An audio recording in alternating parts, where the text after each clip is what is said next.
আসসালামু আলাইকুম, সবাই কেমন আছেন? ইনশাল্লাহ আমি অনেক অনেক ভালো আছি।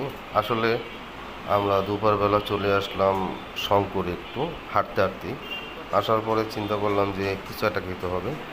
তো আমার বড় ভাই উনি আবার বললো যে ফারুক চলো খাই আমরা, তেহারি বিরিয়ানি যেটা খেতে চাও খাও, সমস্যা নেই। তো আমরা ৩টা ৪টা দোকান ঢুকলাম, ঢোকার পরে দেখলাম যে কোনো দোকানেই জায়গা নাই। পরে লালবাগ বিরিয়ানি হাউসে ডাইন সাইডে একটা দোকানে আসলাম, আসার পরে দেখতেছি এখানে ল্যাটকা খিচুড়ি পাওয়া যায়। তো আমার বড় ভাই উনি দেখে এক চান্সেই বলছে, ভাই ফারুক আমি ল্যাটকা খিচুড়ি খাবো, তুমি কী খাবা? আমি বললাম যে ভাই আমিও ল্যাটকা খিচুড়ি খাবো। তো উনি অনেক রিকোয়েস্ট করলো যে কাচ্চি নাও কাচ্চি নাও। আমি বললাম না ভাই আমিও ল্যাটকা খিচুড়ি খাবো।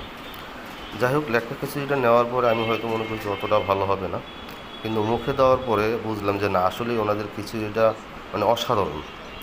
সবাইকে ডেকে ইনশাল্লাহ আমরা আরও প্রশংসা করছি, ভাই আপনাদের খিচুড়িটা অনেক ভালো হয়েছে।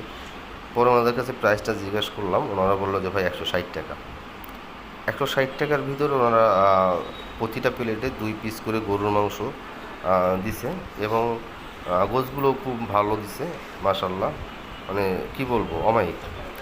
তবে যারা ল্যাটকা খিচুড়ি পছন্দ করেন এবং করেন না তাদেরকে বলবো, যারা পছন্দ করেন তারা একটু ট্রাই করে দেখবেন, আর যারা পছন্দ করেন না তাদের বলবো ভাই আপনারা মিস করতেছেন ল্যাটকা খিচুড়ি না খাইয়া, কারণ গরুর মাংস দিয়ে ল্যাটকা খিচুড়ি সেই।